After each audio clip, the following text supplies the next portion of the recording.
এটা যথাযথ আমরা চাই।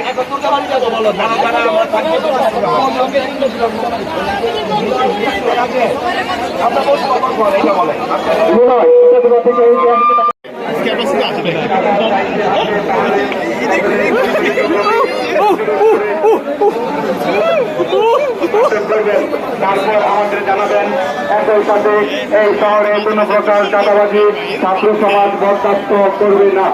যদি কেউ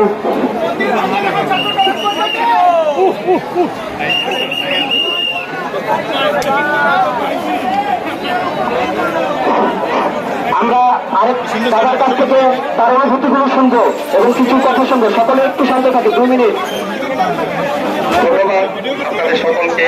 এত সুন্দর শান্তিপূর্ণ মিছিল আমি আমার জীবনে কখনো দেখিনি।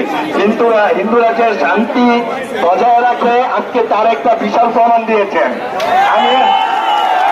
আমরা কখনো সংঘাত চাই না, আমরা সংঘাত দেখতে ভয় পাই, সকলেই ভয় পায়। আমি হচ্ছি মহানগর পূজা উদযাপন পরিষদের পূজা বিষয়ক সম্পাদক।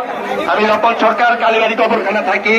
আমাদের এই এলাকায় 20-25টা দুর্গা পূজা, কালী পূজা হয়। আমরা শান্তিপূর্ণভাবে খুব সুন্দরভাবে পূজা করি। আচ্ছা, আপনাদের সকলকেই বলবো, আমরা কারো নেতার অধীনে এখানে মিছিল করতে আসিনি। আমরা এটা মনে রাখবেন, কেউ এখানে নেতা আসেনি, কাউকে নেতা বানাবেন না। আমরা সকল এখানে মিলিত হব। আমরা কোনো সংঘর্ষ চাই না, কোনো সংঘাত চাই না। আমরা সবাই আমাদের অধিকার আদায়ের জন্য এসেছি।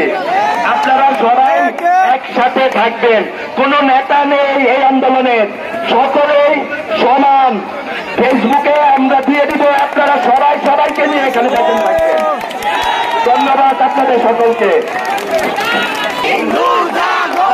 আপনারা উঠবেন না, আরেকটু অপেক্ষা করুন। আমাদের আন্দোলন কোন সংগঠনের নেতৃত্ব হচ্ছে না, হিন্দু শিক্ষার্থীদের নেতৃত্ব হচ্ছে। আমরা আজকের সমন্বয় কমিটি থেকে যা সিদ্ধান্ত নেওয়া হবে সেই সিদ্ধান্ত অনুযায়ী আগামী আন্দোলন চলবে। সবাই ধরে ধরে আজকে যেমন এসেছেন, এরপর আন্দোলন করতে এরকম ভাবে আসতে হবে। আমার মাটি আমার মা, বাংলাদেশ ছাড়বো না। ধন্যবাদ সকলকে। সবাই এই প্রতিবাদ এবং বিক্ষোভ মিছিলকে খুব স্বতঃস্ফূর্তভাবে আমরা সকলে অংশগ্রহণ করছি। তাই আজকে আমাদের এখানে আমাদের কর্মসূচি সমাপ্ত ঘোষণা করছি। সকলে আমরা যার যার বাড়িতে অবস্থান করবো। এই যে আমাদের আন্দোলন, কিন্তু আমাদের মিডিয়া কোথায়? মিডিয়া ভালো কোথায়?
এই বৈষম্য